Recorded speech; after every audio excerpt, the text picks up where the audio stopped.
자, 국어 교과서행 중2 시편입니다. 재현이 미국 학교에서는 어떻게 시를 어떻게 배워? 어, 저희는 그 교과서를 거의 사용 안 하고 그냥 그 영어 선생님께서 그 구해온, 근데 시 자체를 별로 안 읽어요. 시 자체를 별로 안 읽어? 네. 그렇구나. 그래도 어, 그래? 미국에서도 그 시를 배우긴 하지 않아? 그렇진 않아? 조금은 조금은. 배우죠. 음, 한국 같은 경우는 어쨌든 한 학기에 한 단원 정도는 시가 있는 편이거든. 어, 네. 매 학기마다, 매 단원마다. 그래서 뭐 그런 얘기가 있긴 하더라고. 시를 읽는 나라가 이제 몇 나라 없다고. 그 시집이 어, 출판되어 가지고 이게 판매되는 나라가 별로 없대. 그 지구상에.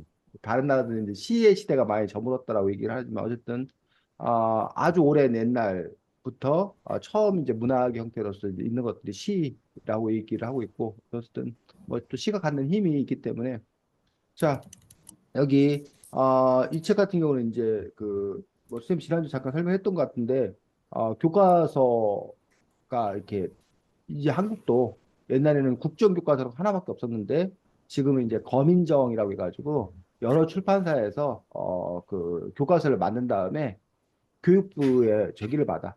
그 허가? 허가를 받아서 허가된 교과서들 중에서 학교 선생님들이 모여서 자기는 이제 어느 출판사 교과서를 채택할 거다라고 이제 고르다 보니까 학교마다 교과서가 같은 것도 있고 내용이 좀 다른 것도 있고 해서 이 책 같은 경우에 이제 여러 교과서에 실린 그러한 시들을 이렇게 한 권에 모아둔 부분이고 교과서에 시가 실린다는 거, 교과서에 글이 실린다는 것들에 대해서는 작가들 입장에서는 상당히 그 영광스러운 일이고 그리고 이제 돈도 많이 받아.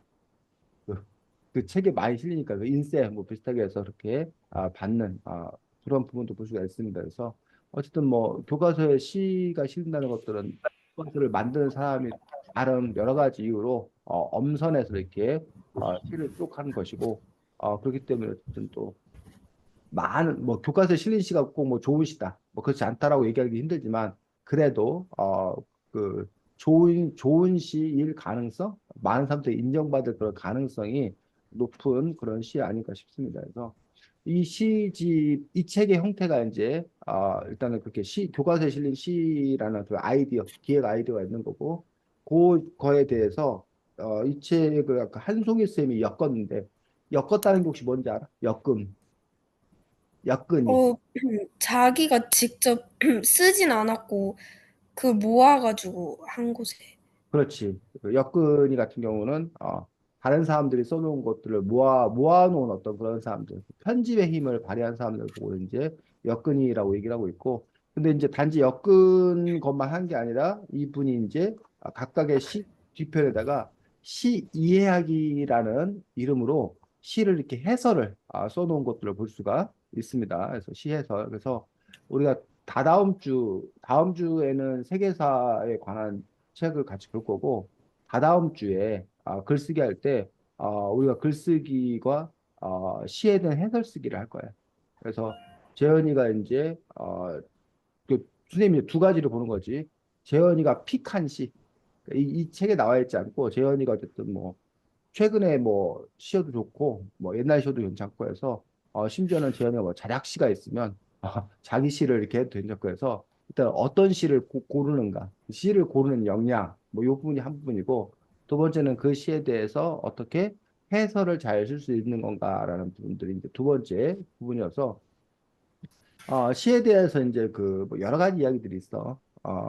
그냥 그 우리가 노래를 듣고 뭐 감상하고 즐길 수 있으면 되는 거 아니냐라고 하는 어떤 그런 부분에서 시도 그냥 자기가 읽고 그 감상하고 느끼면 되는 거다라고 하는 어떤 그런 부분에서 그냥 내비둬라. 라는 어떤 그런 주장들. 그래서 그런 부분들에 대한 것들과 시도 배워야 더 잘 감상하고 더 잘 이해할 수 있다. 그러니까 음악도 배워야 더 잘 감상하고 더 잘 배울 수 있다라는 뭐 그런 생각들이 있는 거지. 그러다 보니까 이제 시 교육을 이렇게 하는 쪽에서는 또 그런 거고 또 한쪽에서는 오히려 그것이 시 감상을 방해한다. 아, 그게 오히려 좀 짜증나게 한다.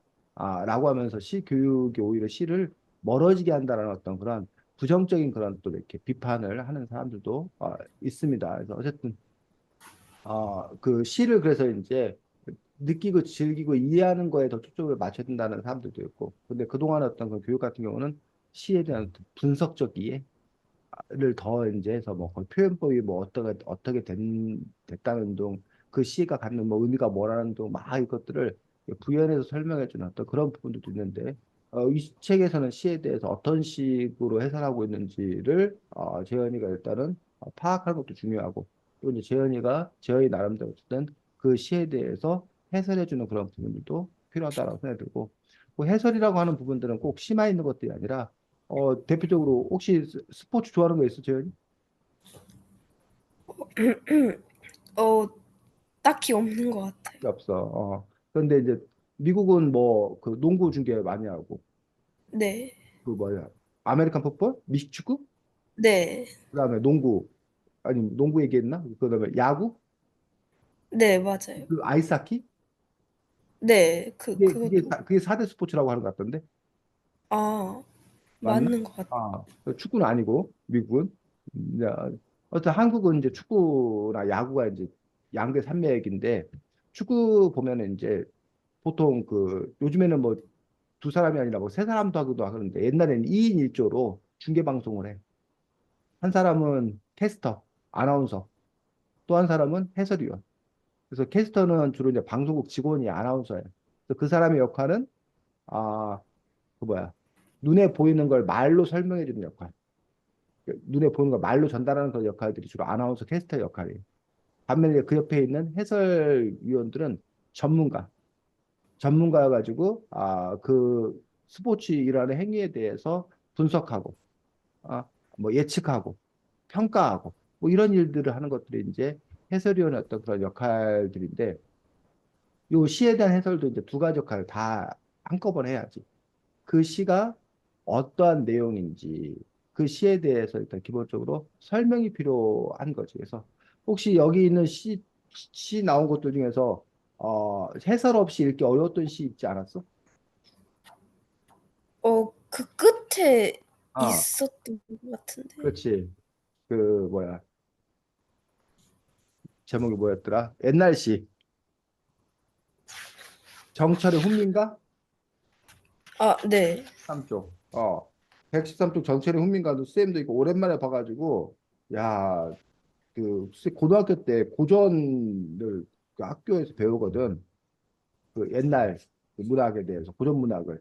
그래서 근데 이제 그때 썼던 말과 지금 우리가 쓰던 말들이 조금 다르다 보니까 그런 점에서 이제 그 말 자체가 도대체 이게 무슨 말인지 알려면 그 해설이 좀 이렇게 필요한 그런 경우들이 있고 또 시가 이렇게 보면 이렇게 그 뭐라 그러나 비유나 상징 이런 거를 이렇게 많이 쓰다 보니까 아 그냥 그 자체만 읽어갖고 이게 뭔 말인지 이해하기 좀 이렇게 어려운 어떤 그런 경우들이 있어. 그러니까 그런 경우에 그 시가 도대체 이게 무슨 내용인지 무슨 이야기인지를 풀어서 설명하는 그런 부분들. 그 시 자체를 다른 사람들이 쉽게 이해할수록 알려준 어떤 그런 부분들이 시 이해하기, 시 해설에서 꼭 있어야 될 내용들 중에 하나인 거고. 그러려면 우선 재현이 스스로가 그 시에 대해서 알아야지. 이게 무슨 말인지, 무슨 시인지 알아야지. 그래서 이제 시는 우리가 보통 운문이라고 하지. 운율을 갖고 있는 운문이라고 해. 근데 그거를 산문, 우리가 보통 지금 선생님이 말하는 것처럼 줄 굴리게 풀어쓰는 산문으로 바꿔서 또 시는 보통 그 생략, 시는 그래서 생략된 경우가 상당히 많이 있어. 근데 그것들을 다시 복원시켜서 풀어서 설명을 해야 되는 어떤 그런 분들이 시 내용 이해에 관한 그런 부분이라고 볼 수가 있습니다. 두 번째로는 그 시에 대해서 배경 지식이 좀 필요한 경우가 있어요. 그 시를 이해하려면 어떤 역사 배경이라던가 사회 배경이라던가 뭐 그 시와 관련되어서 어떤 그 사건을 이해해야 된다던가 그 그렇지 않은 시도 있고 그냥 그 자체로만 있는 시도 있지만 역사나 사회 문화적 배경을 알아야지만 이해할 수 있는 그런 시가 있을 경우에는 그 배경 지식에 대한 설명들 부분이 그 시에 대해서 들어가야 되는 그런 부분들이고 세 번째로는 이제 그 시를 쓴 시인에 대한 이해가 좀 필요한 경우가 있어. 그래서 그 시를 쓴 시인의 어떤 그런 개인적인 어떤 그런 상황이라던가 뭐 그 시를 쓸 당시 어떤 그 시인과 관련된 그런 일들이라던가 해서 그리고 이제 그 시인이 또 어떤 특별한 어떤 그 분일 때 그 시인을 잘 알아야 그 시를 더 잘 이해할 수 있대. 그래서 그 시인에 대한 어떤 그런 설명들이 필요한 그런 부분들이 있고 네 번째로는 그 시가 오늘날 독자들에게 어떤 의미를 가질 수 있는지 그 시를 읽으면서 우리가 뭘 생각해 봐야 되는지. 그래서 그것들이 우리들에게 갖는 의미. 이 4번이 독서 감상문에서 보면은 개인적인 감상과 의견이야. 근데 해설은 내 개인적인 그런 소회나 감상을 쓰는 게 아니라 요게 독자들에게 너희들에게 이런 의미가 있을 수 있어. 너희들 삶에 이런 영향을 끼칠 수 있어. 라는 식으로 다른 사람에게 알려주는 어떤 그런 의미를 갖는 것들이 네 번째 해당되는 그런 부분들이라고 볼 수가 있고, 다섯 번째는 이제 평가. 그래서 이 시에 대해서 자기가 어떻게 평가하는지, 이 시에 대해서 뭐 이렇게 뭐 긍정적인 그런 지점도 있을 수도 있고, 뭐 부정적일 수도 있는 거고 해서 평가. 그래서 뭐 지금 쌤이 이제 떠오른 것들이 한 다섯 가지 정도 지금 얘기를 했었는데, 이런 내용이 다 들어갈 수도 있고, 그 시에 따라서 이런 내용들 중에 필요 없는 부분은 빠질 수도 있고 뭐 그런 식으로 해서 그 시에 대해서 자신이 이렇게 해설할 수 있으면 좋겠다고 생각이 들고 그 얘기는 뒤집어 보면 결국은 어떤 시를 읽었을 때 자신이 이 다섯 가지 부분들에 대해서 파악할 수 있는 어떤 그런 힘들. 근데 뭐 경우에 따라서 이제 조사도 필요한 경우가 있는 거지. 아까 뭐 시인에 대한 설명이라던가 역사 배경 설명이다 이런 것들은 그 시를만 딱 읽었다고 알 수 있는 것들이 아니라 자기가 일부러 조사를 해보거나 자기가 배경식이 있었을 때 그것도 이렇게 끌어당겨 보거나 그러한 노력들이 또 이렇게 병행되어야 가능한 그런 부분들을 볼 수가 있습니다. 그리고 또 이제 또 하나 더 얘기하자면 뭐 겹치는 부분이도 하는데 그 시마다 갖는 그런 특징이 있어. 그 시가 왜 재미가 있나? 그 시가 어떤 좋은 의미를 담고 있어.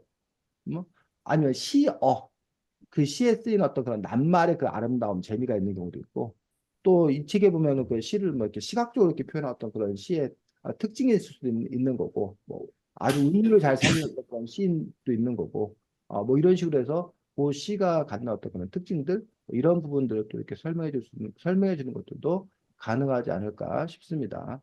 자, 어쨌든 처음 얘기가 너무 길었네. 그 다음 그 뭐야 글쓰기 할 것 때문에 그 부분들 미리 설명하는 얘기가 좀 길었고, 어, 진행 방식은 재현이가 이 시 보면서 특별히 인상 깊었던 시가 있으면 그 시 갖고 얘기해도 되고, 아니면 이 시가 좀 이렇게 힘들었다, 어려웠다라는 부분이 있으면 역시 뭐 그 시 갖고 얘기도 좋고, 재현이가 뭐 시를 몇 개 골라주면 그 시 갖고 우선 얘기를 풀어가도록 하겠습니다. 뭐 어떤 시?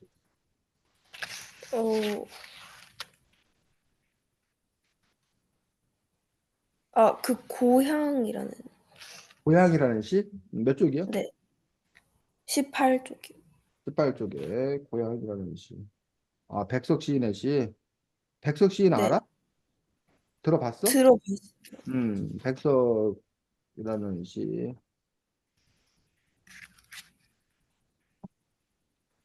자, 우리 재현이가 이 백석이라는 시를 한번 낭송을 한번 해볼까? 시 낭송을.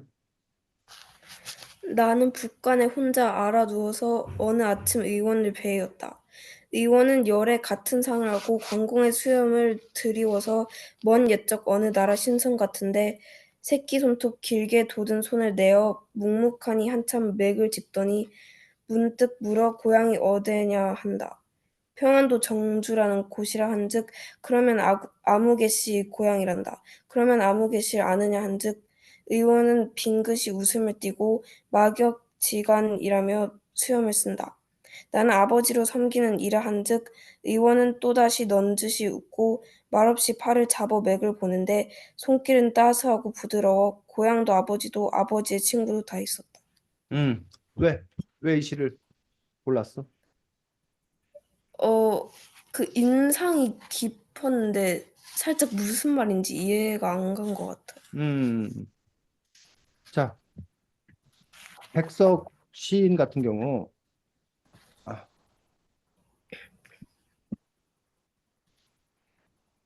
요 분이 백석 시인 야, 보여? 아직 안 보이나? 네. 네, 보여요. 보여?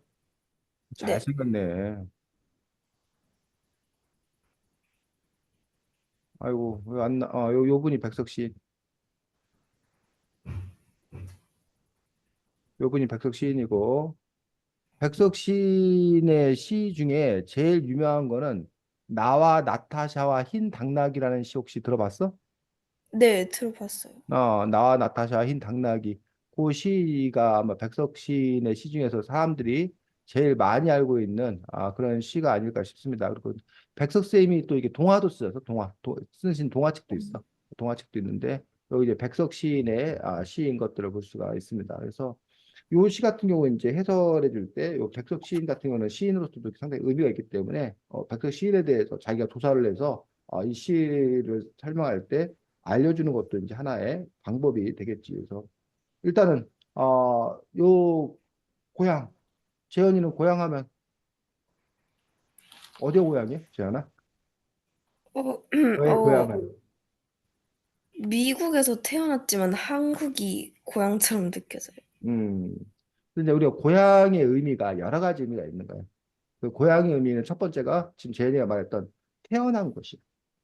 우리가 보통 고향이 어디냐 하면 태어난 곳을 얘기를 해. 근데 이제 문제는 태어나기만 했지 바로 이사를 간 경우에 태어난 곳이 고향이라고 말하기가 좀 어려워. 두 번째 고향은 유년 시절을 보낸 곳이야. 어린 시절. 어린 시절의 추억이 있는 곳. 근데 이제 우리가 보통 한 뭐 서너 살 때까지는 거의 기억이 안 난다고 그러잖아. 재현이가 기억나는 최저 어린 시절이 언제야? 몇 살 때 일이 기억나? 어, 한 3살? 3살 때 일이 기억나? 와, 네. 대단하다. 쌤님은 몇 살 때 이렇게 한 6살, 7살 때 일밖에 기억이 안 나. 그러니까 어린이집 뭐 다녀가지고 무슨 뭐 이렇게 뭐 간식으로 먹었던 뭐 그런 기억? 뭐 그런 기억이나 그 7살 때 뭐 이사 와가지고 뭐 애들하고 놀았던 그때 일부터 기억이 나지 그 이전 일은 거의 다 기억이 안 나거든. 그래서 보통 이제 초등학교, 그러니까 유치원, 초등학교 정도를 보낸 자신의 기억 속에 있는 어떤 그런 시기, 그 유년 시절을 보낸 곳을 우리가 보통 이제 고향이라고 이야기하는 경우가 있어. 세 번째 고향은 어떤 의미가 있냐면 부모님이나 자기 집안의 뿌리가 되는 곳, 자기 집안의 뿌리가 되는 것을 고향이다라고 얘기하는 그런 경우가 있다라는 얘기지. 뭐 그다음에 이제 네 번째는 자기가 정 붙이고 사는 곳. 그 마음의 고향이라고 말하는 자기가 마음을 많이 두었다, 자기가 정 붙이고 살았다 어떤 그런 것들을 고향이라고 얘기할 수 있는 거예요. 이런 식으로 이제 그 고향의 의미가 제각각 다른 건데 옛날에는 이것들이 다 하나였어, 하나. 옛날에는 왜? 이사를 거의 안 가고 그렇지, 계속 한 이사가는 게 곳에. 거의 없으니까. 그냥 태어났는데 자기만 거기 태어난 게 아니라 그냥 그 집안이 대대로 그냥 그곳에 살았다는 얘기야. 그렇기 때문에 고향이라는 곳에 대한 어떤 의미가 상당히 강했다라는 거야. 근데 지금은 워낙 뭐해? 이사가 잦으니까 그 고향이라는 어떤 그런 의미가 상대적으로 많이 이렇게 약해진 그런 부분을 볼 수 있습니다. 그래서 쌤도 태어나기는 저기 전라남도 장흥군이라는 거, 전라남도 알아? 태어나? 네. 전라남도라는 곳에 태어났어. 그러다가 6살 때인가 7살 때 여기 충청남도라는 신도안이라는 곳으로 이사를 왔어. 거기서 초등학교 시절을 보내고 중학교 1학년 때가 지금 쌤 대전에 사는데 대전으로 이제 온 거야. 그 대전에서 그 선생님이 보니까 한 40년을 산 거야. 그다음에 쌤 좀 있으면 이사를 갈 건데 그다음 그 쌤이 고향이 세 군데인 거야. 전라남도 장흥이 태어난 곳이 고향인데 거기에 대한 추억이나 기억은 하나도 없어. 그 태어난 그 고향. 그래서 나의 고향은 신도안이라는 초등학교 시절의 고향. 그래서 지금 고향 친구 하면은 그 초등학교 때 친구. 그게 걔들이 고향 친구라고 얘기를 해. 근데 살기는 여기 대전에서 제일 많이 살았어. 그 중고등학교 이후부터 쭉 살았어. 그러다 보니까 이 고향의 선생님 같은 경우는 세 군데라고 얘기할 수 있는 어떤 그런 지점들이 되는 거라는 거지. 그래서 자, 여기 지금 고향이라고 하는 어떤 그런 부분에서 그런 식으로 이제 이것들이 이제 그 고향이란 키워드와 관련되어서 이 시를 이해하기 위해서는 그럼 고향이라는 게 도대체 뭐냐. 그런 그 배경 설명들 이런 것도 필요한 거지. 그 다음에 이제 시어를 봐요. 시어를. 여기서 보면 나는 북한에 혼자 알아두어서라고 되는데 북한 여기 그때 또 친절하게 설명이 나와 있어. 북한이 어디라는 거야? 함경도의 어, 다른 점. 함경도는 알아? 아니요. 그래서 함경도라는 부분들이 우리나라 대한민국 옛날에 팔도강산이라고 했던 거 알아? 네. 그 팔도가 혹시 무슨 도 무슨 도 무슨 도에서 그 팔도라고 하는지. 어, 아, 제일 북쪽이 아이고 잠깐만.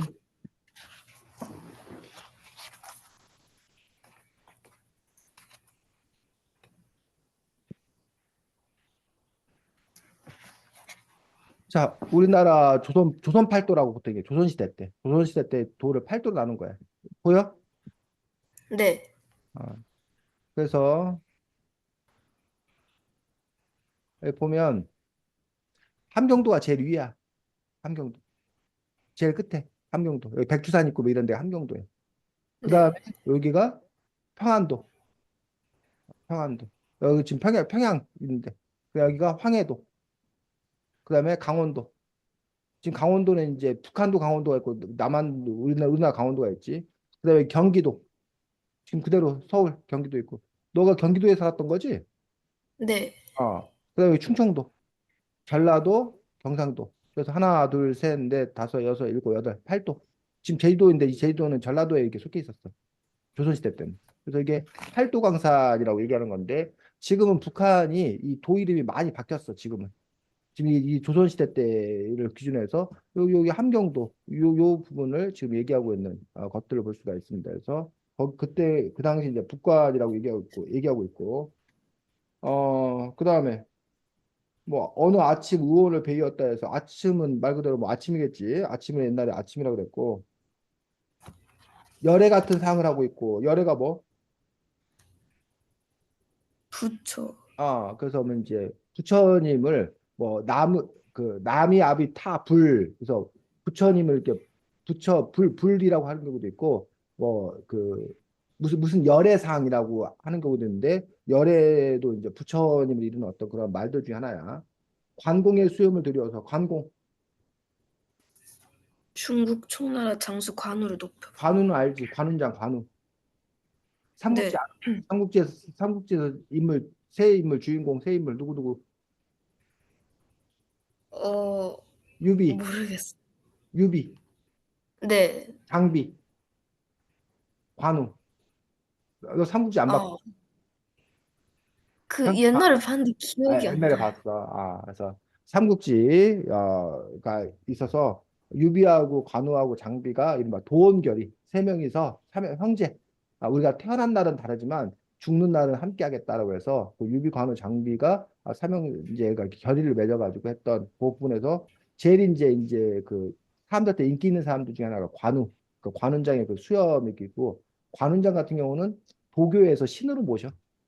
그래서 대만이나 이런 나라 같은 경우는 관운장을 이렇게 신으로 모시는 그런 사람이기도 한데 그 부분이고 결국 뭐 아파서 뭐 했다는 거야? 한의원 갔는데 그 한의원 어 우리는 요즘에 지금 원장님이지 한의원 의사가 네.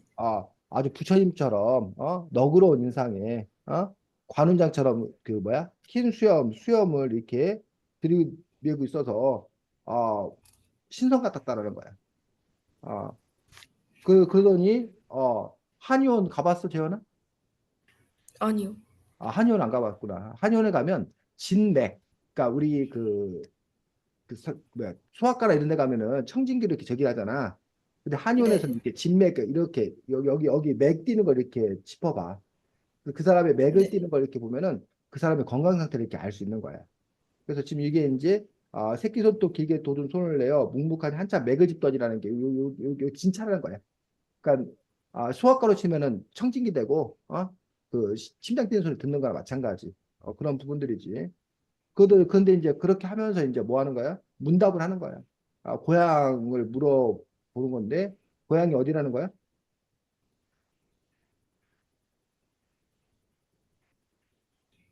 고향이 정수. 평안도 정주. 그래서 아까 그 지도에서 보니까 선생님 북한이 정확히 어디 어떤 함경도 여기 이 근처 지금 어디 와 있는 거야. 함경도 네. 이 사람 고향은 여긴 거야. 여기 정주 평안 정주 여긴 거야. 그러니까 쉽게 말하면 다른 지역에 와 있는 거야. 사실은 뭐 지금 재현이가 미국 가 있는데 여기 정주나 여기 경성 여기 미국에서 치면은 옆 동네 옆 동네도 아니야. 그냥 같은 동네야 같은 동네. 미국에 생각하면. 근데 한국에 생각하면 이거 자기 동네 떠나서 이게 멀리 와 있는 거야. 네. 이게 사이즈가 다른 거야, 사이즈가. 기본적으로 사이즈가 다른 어떤 그런 부분들을 볼 수가 있습니다. 그러면서 아무개씨 고향이란다. 아무개씨를 아느냐 한즉, 그러니까는 결국은 서로 이렇게 얘기하다 보니까 쉽게 말해서 재현이가 경기도에 살다가 대전에 왔는데 대전에서 재현이가 혹시 뭐 이선배 선생님 아세요? 했더니 너 나 그 사람 아는데 너 어떻게 알았더니 우리 독수리 선생님이에요 했더니 그래? 그 사람 내 친구인데? 그러면서 이제 서로 이제 뭐해? 그 사람을 매개로 해서 좀 더 가까워졌다 그 얘기를 하고 있는 거지. 그러한 부분으로 볼 수가 있고 막역지간이라며 수염을 쓴다는데 막역지간이 서로 막역 거스르지 않는 사이예요. 그래서 우리가 이걸 보고 한자성어 사자성어 재현이 사자성어 많이 알아? 많이는 몰라요. 그래서 그 사자성어에서 왜 사자성어인지 알아? 그 네 개고. 글자 수가 주로 네 글자라서 근데 네. 사실은 사자성어만 있는 거 아니야 세 글자짜리도 있고 두 글자짜리도 있고 다섯 글자짜리도 있고 일곱 글자짜리도 있어 근데 대부분이 몇 글자라서 네 글자라서 그냥 사자성어라고 하는 것뿐이야. 그래서 그 네. 한자성어 원래는 이제 한자성어 한문성어 맞고 고사성어라고 하기도 하지. 네. 고사성어. 그 고사성어도 사실은 한자성어가 고사성어만 있는 게 아니야. 근데 대부분이 고사성어라서 고사성어라고 그냥 부르는 거야. 음. 그럼 고사가 뭐야? 고사성어의 고사. 그 옛날 아, 얘기를. 맞아, 맞아. 옛날 얘기. 어떤 특별한 사건에 얽혀서 생겨난 말. 그러니까 스토리가 있는 한자성어를 보고 고사성어라고 그래. 근데 어떤 경우는 스토리가 없는 것도 많아, 그냥.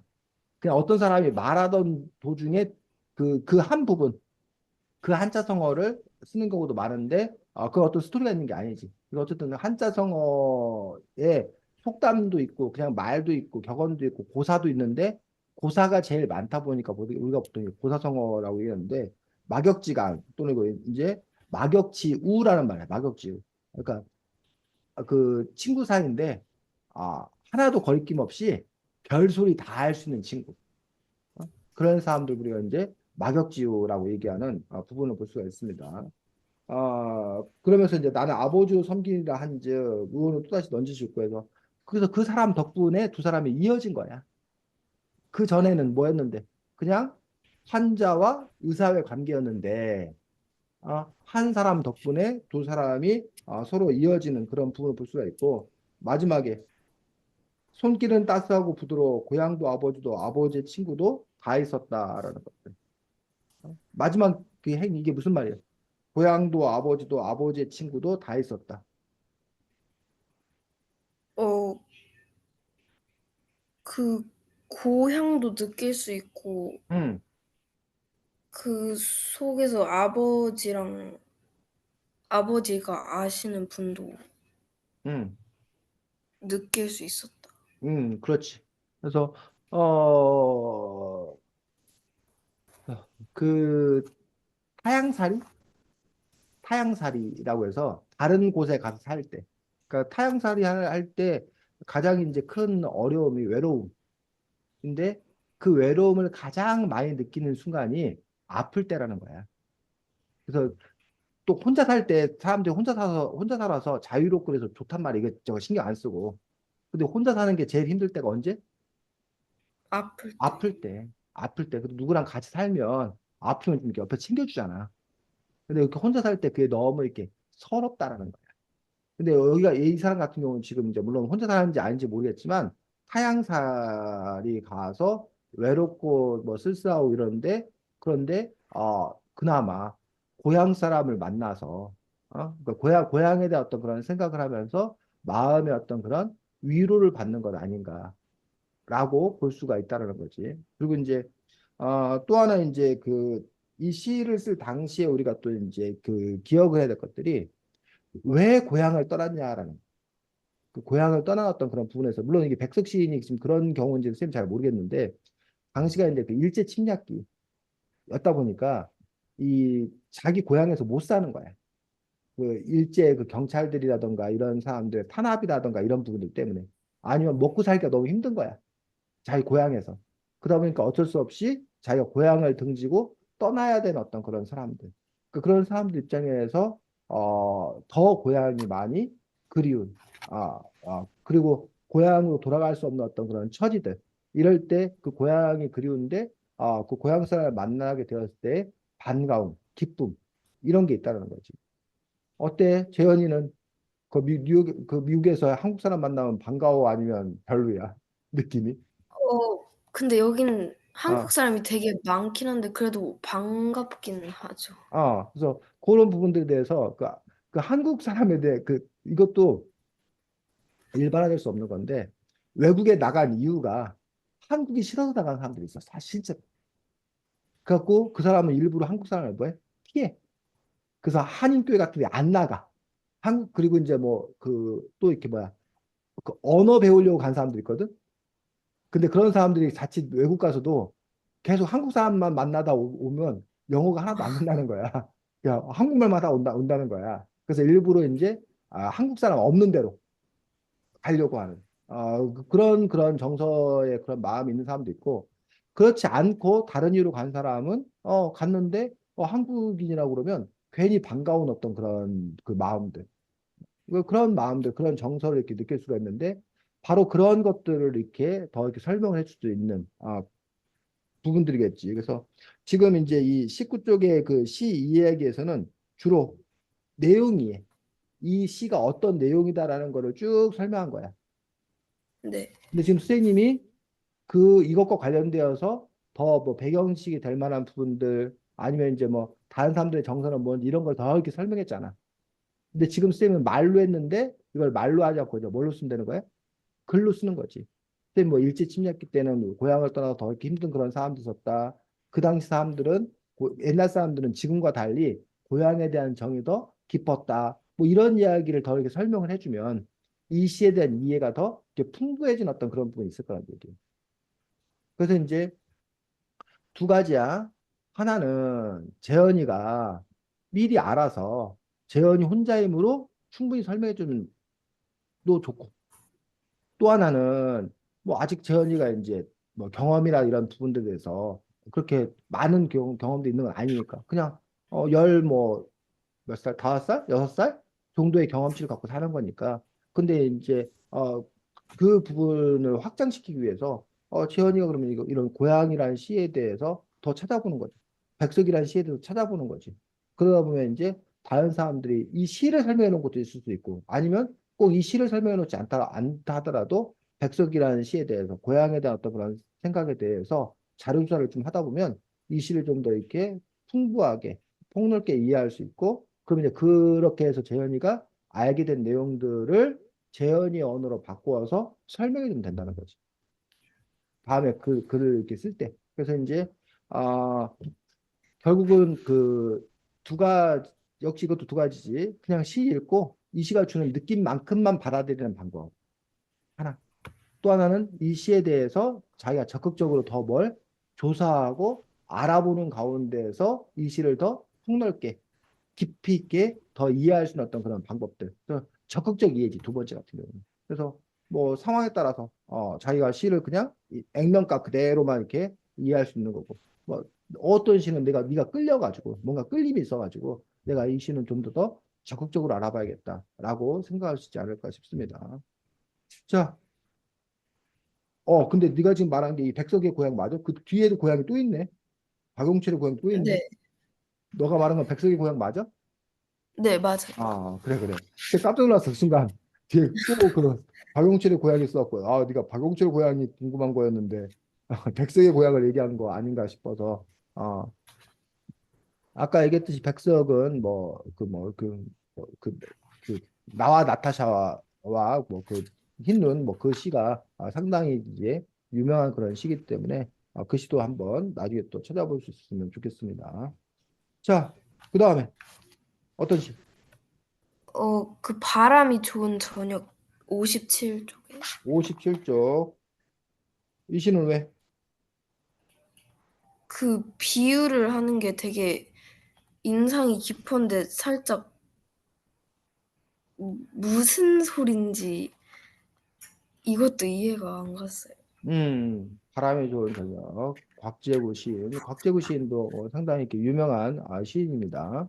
자, 재현이가 이 시도 한번 낭송해 주는데, 아까 그 뭐지?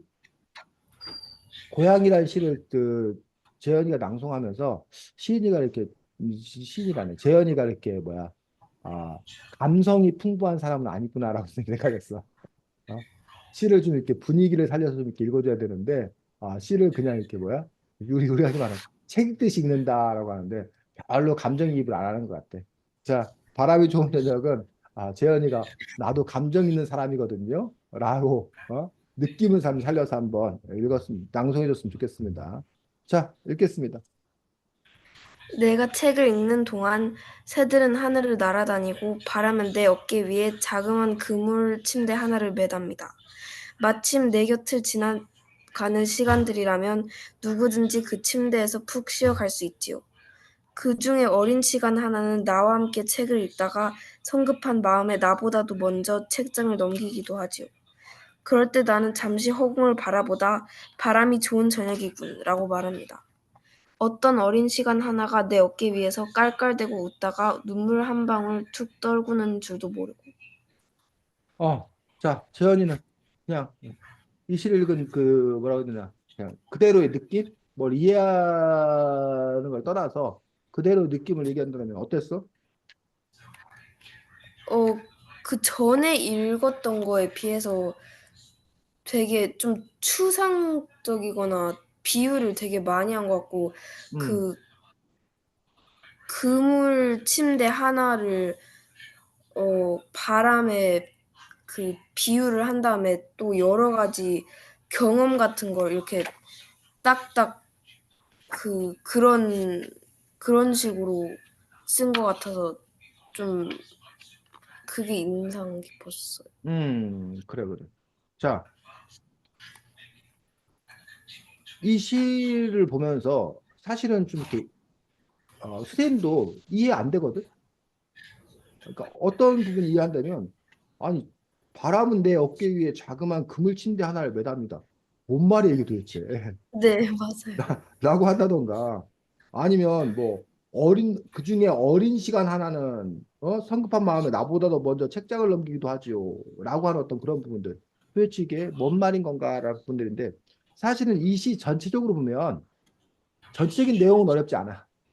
전체적인 내용은 뭐야? 어떤 그냥 상황이야 지금? 바람에 어, 바람 살랑살랑 부는 어느 날 어느 저녁날 뭐 하고 있는 거야? 이 시이 지금 뭐 하고 있는 거야?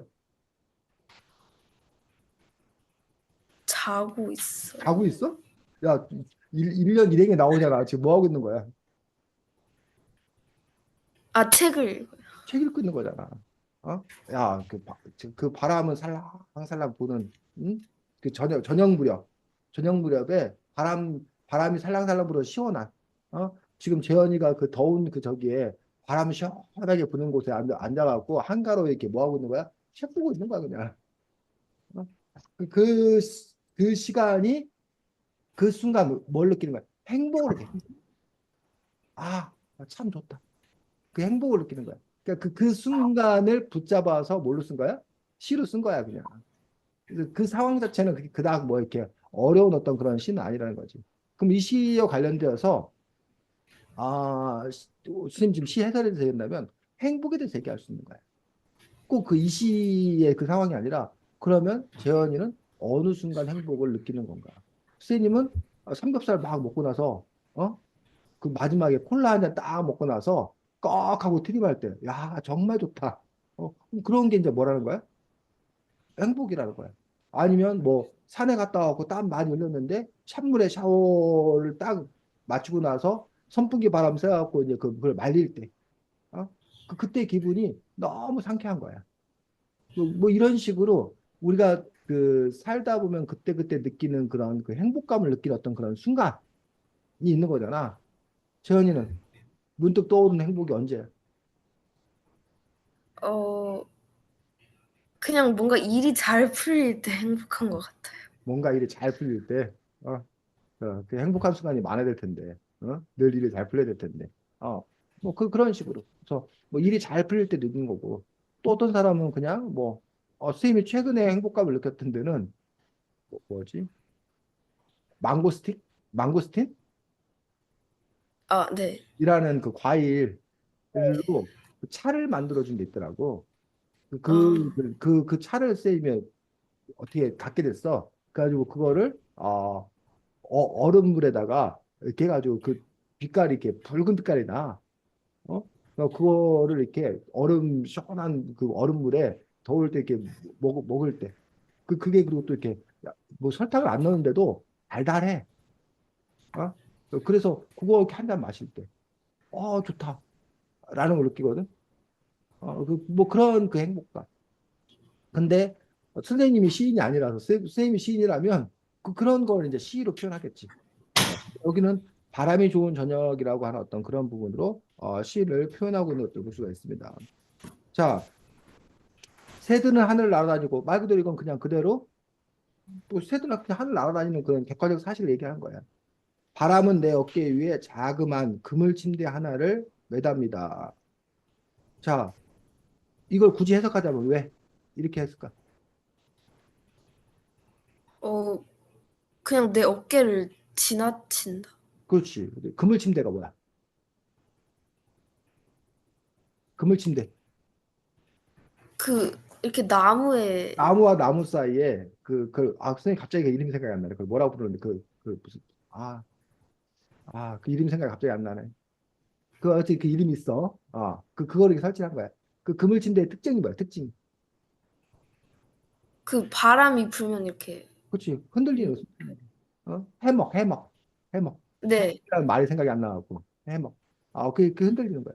그러면 바람은 내 어깨 위에 자그마한 그물 침대 하나를 매답니다라고 하면 이 바람이 살랑살랑 거리면서 옷깃을 이렇게 뭐 할 정도로 움직일 정도라고 굳이 연상을 하자면 뭐 그런 것일 수 있지 않나. 라고 보는 거지. 그러니까 이게 바람 따라 이게 흔들린 것들이 마치 이게 그물 침대가 이렇게 흔들리는 듯한 어떤 그런 느낌 아니겠나. 라고 굳이 하자면 설명할 수 있겠지. 마침 내 곁을 지나가는 시간들이라면 누구든지 그 침대에서 푹 쉬어갈 수 있죠. 이건 무슨 뜻이야? 시간들이 푹 쉬어간다는 게. 어 그냥 응, 현실을 응. 지금 이 순간을 즐기자. 그렇지. 이 순간을 즐기는 거지. 그러니까 우리가 시간 없어. 바빠. 그 시간이 막 착착착 돌아가잖아. 근데 그 시간이 뭐 한다고? 쉬어간다고. 그래서 우리 그런 얘기 하잖아. 마치 시간이 멈춘 것 같아. 시간이 멈출 수 있어?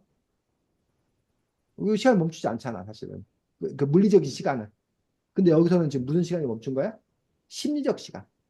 심리적 시간이 멈춘 건데, 그러니까 그러니까 아무 그 바쁜 일이 없는 거야. 그냥 평화로운 거야. 그러다 보니까, 그 시간들이라면 푹 쉬어갈 수 있다. 그러니까 뭘 바삐 해야 될 일이 없다. 라는 걸로 해석할 수 있지 않을까? 그냥 쌤이 해석하는 거야. 그래서 재현이가 보기에 이거 말 된다. 일수 있고 에이 그건 너무 나갔는데 그건 좀 이렇게 잘못된 것 같은데 아니면 재현이는 재현이 나름대로 이건 이런 뜻이다라고 또 재현이가 재현이 나름대로 해석할 수 있는 것들이 있겠지. 그 다음에 어린 시간 하나는 나와 함께 책을 읽다가 성급한 마음에 나보다도 먼저 책장을 넘기기도 하죠. 이거 뭔 말일 것 같아?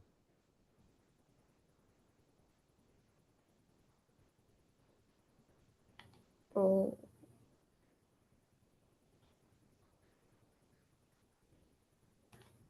제가 읽었을 때는 그냥 음, 바람이 음, 책장을 넘긴다는 뜻인 줄 알았어요. 그렇지. 선생님도 그렇게 생각했어. 선생님도 그렇게 생각해. 아, 그냥 이렇게 책 이렇게 있는데 바람이 부니까 이게 책 있다 보니까 바람이 때에 따라 책상이 이렇게 넘겨지잖아. 근데 그거를 어린 시간 하나가 성급해서 이렇게 우리가 책 같이 읽다 보면 막 이렇게 먼저 넘기려고 막 그러잖아. 그 읽는 속도가 다르니까. 네. 그것과 이렇게 연결시켜 갖고 얘기하고 있는 거지. 그 책장에 넘기는 거. 책장에 이렇게 바람이 휙 넘어가는 거야. 그럴 때 나는 잠시 허공으로 바라보다가 바람이 좋은 저녁이군 라고 말하는 거야. 그러니까 지금 이 머릿속에 이제 그게 그려져야지. 그 풍경이. 하늘에 새가 날고, 저녁, 아직 이제 깜깜해진 저녁은 아닌 거지. 저녁 무렵, 어스름해진 어떤 저녁 무렵에 바람이 살랑살랑 부는데, 그 책을 읽다가 이렇게 책을 딱 놨는데, 책장이 이렇게 넘어가기도 하고, 그때 이제 저희가 저 먼 하늘을 이렇게 바라보는, 그 아주 이렇게 평화로운, 그런 그 일상들, 그런 모습들을 잘 보여주고 있는 거지. 그래서 마지막에 보면 어떤 어린 시간 하나가 내 어깨 위에서 깔깔깔대고 있다가 눈물 한 방울 툭 떨어지는 줄도 모르고, 이건 뭔 얘기야? 깔깔대고 있다가 눈물 한 방울 툭 떨구는 줄도 모르고. 그 자기가 책을 읽다가 그렇지, 느낀 감. 그렇지. 그 감정이지. 책을 읽다가 재밌어서 웃기도 하고, 눈물 한 방울 흘리기도 하고. 그래서 이렇게 책을 읽는 독서하는 어떤 그런 자신과 그런 시각, 바람, 이 삼자가 사실 이렇게 막 뭐 한 거야? 좋은 말로 하면 혼연일체가 된 거고, 나쁜 말로 하면 뒤섞인 거고, 섞인 거고. 그러면서 그 시가 되다 보니까 우리는 재현이는 재현이고, 바람은 바람이고, 책은 책이어야 되는데, 이 세 가지를 다 지금 뭐 해놓으니까, 섞어 놓으니까, 이렇게 뭔 말이야. 말이 돼라고 하는데, 그거를 이제 우리가 또 이렇게 분석적으로 이해하면 되는 건데, 그냥, 그 느낌 그 자체를 이렇게 바라보는 거. 그래서 어쨌든, 시인들의 놀라운 어떤 그런 점들은 발상의 전환. 어떤 걸 보고서 우리의 평범한 우리의 눈이 아니라 다른 눈으로 바라볼 수 있는 게 시인의 어떤 그런 능력이에요. 또 하나는 이 시인 같은 경우 뭐 다른 걸로 바라본 건 아니고 평범한 일상. 누구나 경험할 수 있는 어떤 그런 일상을 포착해서 그거를 시로 표현하고 있다는 점. 뭐 그런 점이 대단한 거지. 그래서 예술가, 화가도 역시 마찬가지지. 어떤 그 순간을 딱 잡아낼 수 있는 어떤 그런 힘. 네? 그거를 화가는 이제 색과 형태로 표현하는 거고, 시인은 시어로 표현하는 거고, 음악가들은 음표, 소리로 이렇게 표현하는 거고.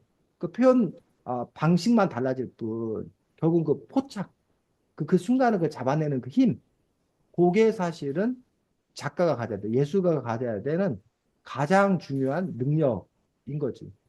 그래갖고 이제 그 능력이라는 게 타고나는 거다. 그 동물적 감각이라고 그러거든. 그 타고나는 거다. 그거는 연습되지 않는 거다. 라고 하는 사람이 있고, 천부적 재능이라고 얘기하는 것도 있고. 또 한쪽에서는 이것도 뭐에 의해서? 훈련에 의해서, 연습에 의해서 어느 정도는 가능하다. 라고 이제 얘기되는 그런 부분들이 있는 거야. 그래서 이제 가끔 이제 그 천부적 재능을 갖고 있는 사람 앞에 서면, 좀 이렇게 두 가지 마음이지. 부러운 마음과 절망스러운 마음. 두 가지 마음을 같이 느끼게 되는 거지. 내가 막 연습했는데도 난 연습해도 될까 말까 한데 저 사람은 그게 왜 그냥 하는 건데 그냥 그렇게 느껴지는 건데 라고 하는 또 그런 부분들이 있습니다. 그래서 어쨌든 곽재구 시인 사평역에서라는 시집으로 유명한 그 시인이 곽재구 시인입니다. 뭐 재현이가 찾아볼 일은 없을 것 같고 그냥 이렇게 생기신 분이라고 합니다. 선생님도 곽재구 시인을 찾아본 적은 처음입니다. 곽재구 시인, 요 곽재구 시인, 뭐 곽재구 시인 시가 여러 시가 많이 있어서 나중에 기회 되면 곽재구 시인의 시도 찾아보기 바랍니다. 자, 그 다음에 또 어떤 94쪽에 그이어라는 94쪽에 뒤어 그 시,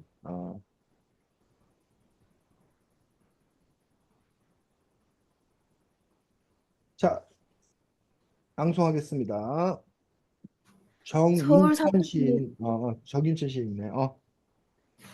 서울 사투리에 찌든 서울 여자가 전라도에 있는 어물전 앞에 납시었다. 조구에게 대고 평소에 서울 말투로 물었다. 아줌마 어제 조기 맞지요? 어물전 아짐이 싱겁다는 표정으로 건성대꾸했다. 귀여. 아니잖아요. 조기잖아요. 귀담게. 아이 참 조기 맞는데 근께 귀여. 서울 여자가 안달이 나서 지나가는 행인을 붙들고 물었다. 아저씨 이거 조기 맞지요? 그구만. 귀여. 음. 자, 이씨, 왜? 그냥 되게 신선했고 재밌었어요. 뭐가? 어떤 점이 신선하고 재밌었어? 어, 그 사투리를 약간 이해를 못하는 상황을 이렇게 생각해냈다는 게 좀 인상이 깊었어.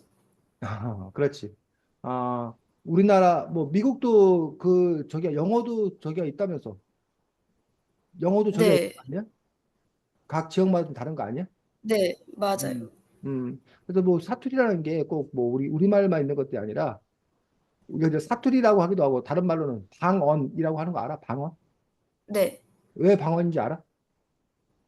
아니요. 지방언어. 아, 지방언어에서 가운데 두 글자. 각 지방의 언어라는 거야. 그래서 아, 방언. 그래서 우리가 그것들은 뭐 이제 사투리. 사실은 우리가 표준어.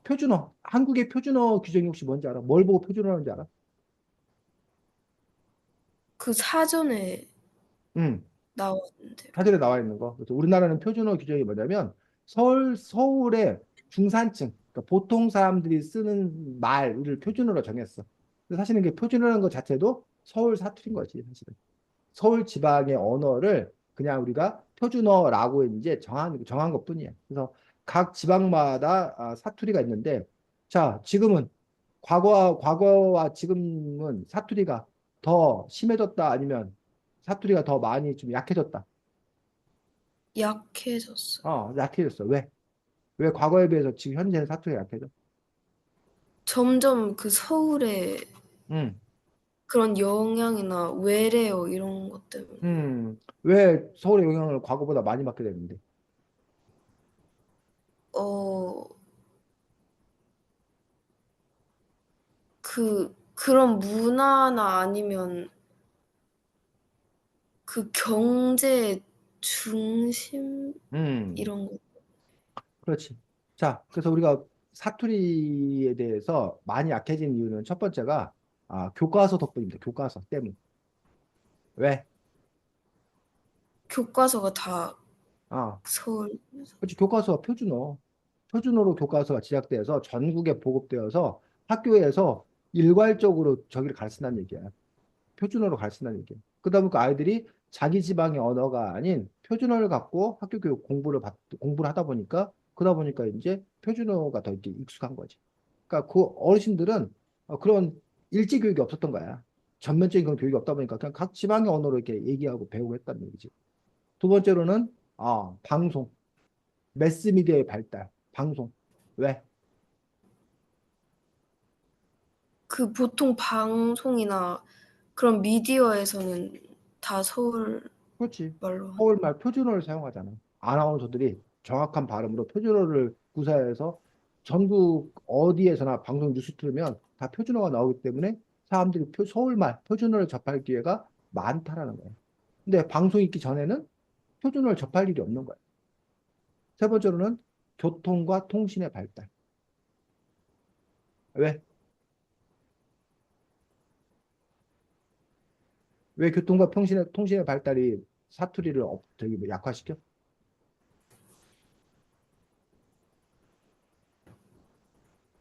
그 통신은 음, 어, 잘 모르겠어. 교통과 통신의 발달에서 통신은 모르겠으면 교통을 알겠다는 거 아니야? 아, 그건 아니에요. 아니야. 자, 사투리라는 게 생겨난 이유는 교류가 없어, 교류가. 옛날에 그 아, 큰 강이 가로막고 있거나, 예를 들면 제주도 같은 경우는 사투리가 특히 심하거든? 근데 왜? 바다가 가로막고 있어서 제주도 사람들끼리 따로 산 거야. 또는 전라도, 뭐 경상도 이걸 나누는 그 기준이 뭐냐면 커다란 산이야. 큰 강을 경계로 자연적 그런 지형을 경계로 해서 이쪽 사람과 이쪽 사람들이 오가기 힘든 거야. 그러다 보니까 자기들끼리 모여갖고 계속 말하다 보니까 그 지역에 사투리가 이렇게 정착을 하는 거란 얘기예요. 근데 요즘은 교통과 통신의 발달로 사람들이 이동이 빈번하잖아. 응? 왔다 섞여 살잖아. 이사를 막 가잖아. 그러다 보니까 서로 간에 말을 들을 기회가 많은 거야. 그러다 보니까 고유였던 그런 사투리가 점점 희석, 약화된 어떤 그런 부분들을 볼 수가 있습니다. 그 외에도 이제 정책상에서 우리가 표준어 정책을 일괄적으로 막 이렇게 국가의 그 통치의 효율화 뭐 이런 걸 위해 가지고 서로 말이 안 통하면 그러면 뭐 이렇게 회사 같은 데 서로 말이 안 통하면 자꾸 이제 오류가 발생할 거 아니야. 그러다 보니까 국가 차원에서 강력하게 아까 뭐 교육을 그렇게 시키는 이유도 있고 표준화 정책을 밀어붙인 거야.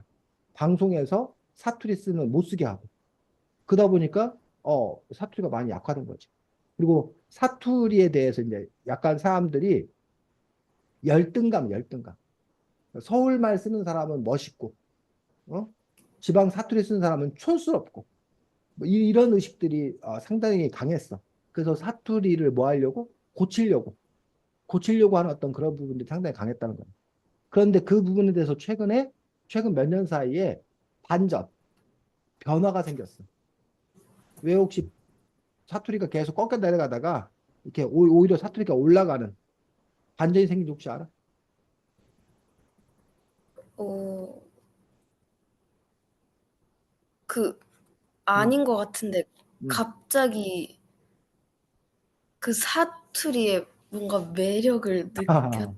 그렇지. 사투리의 매력을 갑자기 느꼈어. 왜 사투리의 매력을 느꼈냐라는 거야. 그래서 한국도 마찬가지야. 우리가 이제 글로벌 세계화라고 하면서 어떻게 우리가 세계적으로 나갈 것이냐. 그러면서 우리 한국 사람들이 영어 컴플렉스가 있어. 쌤도 마찬가지고. 영어 쓰는 거 되게 멋있어. 막 영어를 막 이렇게 써야 더 이렇게 교양이 있고 더 똑똑하고 더 훌륭한 사람들. 그리고 사실은 이 세계가 미국 중심이었던 그런 경제다 보니까 영어를 배우는 게 더 좋은 직업을 갖는데 더 높은 연봉을 받는데 아주 유리했던 거예요. 그러다 보니까 어떻게든 외국을 배우려고. 그리고 우리나라가 후진국에서 개발도상국으로 지금 이제 선진국 반열에 이제 올라갔다고 좀 얘기를 하는데 그러다 보니까 선진국을 동경하는 마음 때문에 어떻게든 미국을 배우고 유럽을 막 배워야 됐었어. 그래서 우리는 뭐 한 거야? 열등한 거야. 부끄러운 거야. 그래서 미국이나 이런 유럽 선진 문화를 배워야 돼. 이런 분위기였다는 거야. 자, 그런데 한국이 이제 어느 정도 위상이 높아진 거야. 그러면서 나 자신을 돌아보게 된 거야. 우리가 과연 부끄러운 거야? 우리는 우리 문화가 있는 거 아니야? 그래서 그 전까지는 그냥 열심히 뒷공무니를 따라가면 됐었어. 열심히 뒷공무니 따라가면 됐는데 어느 순간에 우리가 뒷공무니를 막 따라다 여기 온 거야. 그러니까 앞에 더 이상 뭐 할 게 없는 거야. 보고 배울 게 없는 거야. 그러면서 오히려 다른 사람들한테 야, 니들이 우리를 뭐야? 배워라 이렇게 되는 거야. 이러면서 이제 이른바 한류 우리 그뭐 K 컬처에서 그 한국 문화 이렇게 막 전파하잖아. 근데 우리가 우리를 부끄러워하면서 우리 걸 배워라 할 수 없잖아. 그러면서 우리의 재발견. 우리 괜찮은데? 우리 근사한데? 우리 멋진데? 그죠? 다른 사람들 우리 좋아하는데? 이런 것들이 이렇게 있게 되는 거지. 근데 그 부분들도 사투리도 뭐냐면 우리나라가 그동안은 서울 중심의 어떤 그런 부분들, 이른바 집중적으로, 그러니까 예를 들면 이거야. 옛날에는 형제가 막 칠형제 막 구형제 막 이랬던 거 알아? 네. 가족이 많았어. 남매가 많았어. 근데 가난해. 가난하다 보니까 자식들 9명을 다 교육시킬 수 없어. 그럼 어떻게 하냐면 큰아들, 일나 자식들 중에 공부 좀 잘하는 애 하나한테 뭐 하는 거야? 몰빵 하는 거야. 그 애만 대학 보내. 집에 있는 논밭 팔아갖고. 다른 자식들은 그냥 초등학교만 나오고 다 공장 가고 막 농사 짓고 막 이런단 말이야. 근데 그때는 그럴 수밖에 없는 게 만약에 돈이 뭐 100만 원 있다. 그럼 9명한테 나눠주면 10만 원씩밖에 못 나눠주잖아. 그럼 그 10만 원 나눠줘봤자 다 그냥 중학교 1학년 다니다 만단 말이야. 그럼 그게 더 나은 거냐? 아니면 제 초등학교만 졸업하고 그 100만 원을 한 애한테 몰아줘갖고 그 애만 뭐해? 대학 교육 시키는 거냐? 우리나라는 뭘 택한 거야? 한 명만 몰아서 그건 대학 교육 시키는 거야. 우리나라는 기업 경계도 마찬가지야. 우리나라는 삼성, 뭐 현대, SK, 이른바 그 재벌 거기다 뭐 한 거야? 몰아준 거야. 국가 차원에서. 그래서 걔들이 뭐 하게 되면 그래서 그 당시에는 이거야. 애들 중에 하나가 성공하면 그 애가 나머지 형제들을 다 뭐 할 거다? 먹여 살릴 거다. 잘 끌어줄 거다. 그래서 그 집안에 한 명 성공시키는 거. 그래서 국가 전체로 봤을 때는 삼성 하나 성공시키면 삼성이 우리 경제를 뭐 할 거다? 발달시킬 거다. 요 부분에 대해서 성공적이었다. 라고 얘기하는 그런 경우도 있고, 또한 또 어떤 집안에서는 아니 그 성공한 아들이 근데 뭐 하더란 거야? 서울 가서 그냥 나몰라라 하더란 거야. 부모고 자식이 그냥 오히려 그 짐으로 여기더라는 얘기야. 그러면 자식들 입장에서 뭘 느끼는 거야? 다른 형제들 입장에서는 배반감을 느끼는 거잖아. 나한테 올 몫을 너한테 몰빵해줬는데, 지놈이 우리 덕분에 성공한 건데, 우리를 모른 채? 라고 헛달감에 빠진 거야. 그러니까 지금 그런 거야. 삼성이 성공을 해서 잘 나간단 말이야. 세계적인 기업이란 말이야. 그럼 삼성, 근데 너희들이 우리 나라를 위해서 해준 게 뭐가 있어? 너희들이 돈 벌어서 나라에게 다시 기여를 해야 되는데, 너 혼자만 잘 먹고 잘 사는 거 아니야? 그런 거에 대해서 이제 뭘 갖는 사람도 있어? 불만을 갖는 사람도 있어. 그럼 그런 사람들 입장에서는 고르게 잘 사는 게 중요하지. 뭐, 지 하나만 잘 살면 그게 뭔 소용이냐. 라고 얘기를 하는 거고. 반면에 또 다른 견해를 갖고 있는 사람은, 삼성 덕분에 우리나라가 이만큼 잘 사는 거 아니냐. 삼성 덕분에 다른 나라 사람들이 한국은 몰라도 지금은 안 그래. 지금은 안 그런데 한 10년 전만 해도 삼성은 알아. 한국은 몰라. 근데 삼성이 한국의 기업이라는 거를 모르는 사람들도 많았다는 거야. 그러면 우리 어떤 그 국가적 위상을 높여준 게 삼성 아니냐. 우리 뭐 형이 어디 뭐 서울대 나와가지고 지금 뭐 판사한다. 우리 집안의 자랑 아니냐. 우리가 어깨에 힘주고 다닐 수 있는 거 아니냐. 그러니 그건 잘한 일이다. 라는 부분에 대해서 그 평가가 엇갈리더라는 얘기지. 어쨌든 그런 점에서 그런 것들이 있는데 지금 우리가 한 20년 됐나? 지방자치. 지방자치도 알아? 지방자치. 들어 들어봤어. 자, 옛날에는 대통령이 시장이나 이런 사업을 다 임명했어, 임명. 너 시장해라. 너 뭐 해라. 임명을 했다는 얘기야. 그러다 보니까 대전시장이다. 경기도지사이다. 그러면 그 사람을 대통령이 임명하면 그 사람은 누구 말을 들어야 돼? 대통령. 대통령 말을 들어야 돼. 왜? 대통령이 어느 순간에 야, 너 그만둬. 그럼 잘리는 거야, 그냥. 한순간에. 그러니까 대통령 말을 잘 들어야 된다는 거야. 그러니까 중앙 집중력이었다는 거야. 근데 지금은 경기도 도지사를 대통령이 임명하지 않아. 누가 뽑아? 경기도민이 투표해서 뽑아. 대전시장을 누가 뽑아? 대전 시민이 투표해서 뽑아. 그럼 대전시장은 대통령의 눈치를 볼까? 대전 시민의 눈치를 볼까? 시민. 시민들의 눈치를 봐. 왜? 대전 시민들이 그 다음에 이 사람을 다시 뽑을 건지 안 뽑아줄 건지 결정하잖아. 그러니까 이 시장들이 지사가 대통령한테 덤벼. 어? 대통령이 이번에 무슨 무슨 뭐 중요한 기관 하나를 뭐 대전 뭐 경기도에 설치하기로 경기도에 놓기로 했습니다. 그러면 어이씨 왜 우리 대전에다 그걸 안 해주고 경기도에 놓냐고 대전시장이 그걸 내놓으라고 막 덤벼. 왜? 시민들이 그걸 원하니까. 이런 식으로 각 지방의 어떤 그 지방자치시대가 된 거예요. 그러다 보니까 옛날에는 방학이 똑같았어. 전국 방학이 무조건 강원도든 제주도든 관계없이 뭐 7월 18일부터다. 그럼 다 7월 18일부터 일제히 방학이 들어갔어. 아주 효율적이었어. 그런 점에서. 근데 지금은 각 시도별로 방학이 제각각 달라. 심지어는 학교별로도 달라, 방학이. 자기들 그 처한 상황에 따라서 이번에 무슨 뭐 급식실 공사를 한다? 그러면 그 학교는 방학이 뭐해? 아예 여름방학 없고 겨울방학을 막 3달 하는 경우도 있고 뭐 이렇게 바뀌어. 자기 학교 형편에 따라서. 옛날에 안 그랬다는 거지. 근데 어쨌든 그런 지방자치의 어떤 그런 시대가 되면서 자연스럽게 모두 사투리, 방언도 더 이제 많이 자기 고향에 대한 그런 애착심, 자기 고향을 이렇게 부각시키는 어떤 그런 마음들, 그러면서 지방의 어떤 그런 방송, 지방의 언어가 더 이렇게 활성화된 그런 부분들을 볼 수가 있는 거고, 어쨌든 이 기어라는 어떤 이런 시는 전라도 지방의 어떤 그런 사투리. 기어 아니여. 안, 뭐뭐 했단께 그랬냐. 뭐 그런 어떤 그런 사투리인데 그 사투리를 잘 뭐하는 알아듣지 못하는 데에서 벌어지는 그러한 해프닝, 해프닝을 이렇게 좀 이렇게 뭐 약간 코미디 비슷한 그러한 시인 것들을 볼 수가 있습니다. 그래서 세 번째 삼행에 조구에게 되고 조구가 뭔지 알아? 조구에게 되고 삼행. 모르겠어요. 아 선생님도 몰랐어 조구. 근데 찾아보니까 이 조구가 조기는 알아 생선? 네. 조기의 사투리래 조구 자체가. 어, 조구 자체가 썰고 어물전 알 거 아니야. 어물전. 네. 어물전은 뭐야? 그 생선 파는 그치, 거. 생선 파는 거. 그리고 어물전 망신은 뭐 꼴뚜기가 다 시킨다 뭐 이런 건데 생선 가게 생선 파는 가게를 어물전. 그래서 요즘에는 어물전이라 안 하고 이제 마트에 가면 수산물 코너 뭐 이렇게 돼 있지.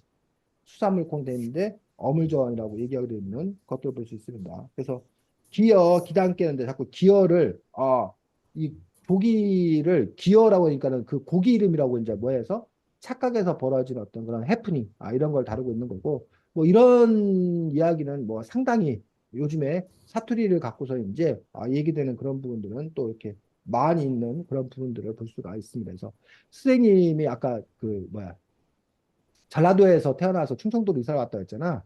선생님이 네. 시방 다녀올게요 그랬었어. 그 선생님 무슨 그 심부름인가 뭐였는데 시방 다녀올게 했는데 뭐그 시방이 뭐야 막 이러는 거죠. 왜? 왜요? 시방 다녀온다니까요. 알아? 재현아? 시방 다녀올게요? 아니요. 그 지금 다녀올게라는 뜻이. 그 시방 아, 말이. 근데 이제 그거를 그 사람들이 모르니까 그 선생님이 그래서 너무 이렇게 당혹스러웠던 어렸을 때. 사투리 표준어 이런 것도 몰랐던 그런 시대고. 그다음에 선생님이 전라도 사람들이 뭘 못하냐면 의 발음을 못해. 의 발음. 의 발음을 못해서 우리 의소원 이렇게 말해. 나의 형님 이렇게 말해. 그래서 선생님이 이제 그 어렸을 때 책을 읽는데 나의 조국 뭐 이렇게 하니까는 애들이 막 다 웃는 거야. 그리고 너무 막 창피했어. 그래서 친구가 그러면 선생님은 의 뭐 이런 식으로 계속 해가지고 그래서 겨우 그 의라는 말을 배웠던 뭐 그런 추억 뭐 이런 것들이 있는데 그런 점에서 이제 이렇게 각각의 어떤 그런 사투리 재현이는 사투리 관련돼서 특별하게 그런 해프닝이나 아니면 미국 갔더니 네 영어 발음이 어디 저기 발음이 다른 발음이라고 뭐 이렇게 그랬던 일들이 혹시 있어? 그런 해프닝이? 어, 제가 미국 영화나 아니면 응, 그런 책을 읽었을 때 되게 응. 미국은 이렇겠다 약간 그렇게 상상을 했었는데 제가 지금 사는 곳이 배경이 아닌 그런 데가 되게 많아서 처음 왔을 때 되게 내가 상상한 거랑 많이 다르다 약간 그런 것도 느꼈던 것 같아요. 미국도 워낙 다양하다 보니 네. 더더욱 그랬지. 그나마 한국은 비슷비슷한데 미국이야 뭐 네. 워낙 얼마나 더 다르겠어. 맞습니다. 자, 10몇 편 안 봤는데 이렇게 시간이 너무 많이 됐네. 재현이 무슨 스케줄이 있는데 쌤이 붙잡고 있었던 거 아니야? 아니에요. 자, 다음 주에는 이 책이야. 세계사 뛰어넘기인데 이게 2권이거든. 1, 2, 3권 중에 쌤이 2권을 본 이유는 사람들이 1, 3권은 그나마 좀 많이 보더라고. 근데 어떻게 어. 보니까 2권을 잘 안 보게 되어서 2권인데 그래. 잘 지내고 다음 주에 볼 수 있으면 보고 그래. 너 이제 한 달 남은 거야, 너네? 네. 방학은 했어? 네. 어제 시작했어요. 어디 시작했어? 그러면 이제 방학 때 계획은 뭐야? 어 그냥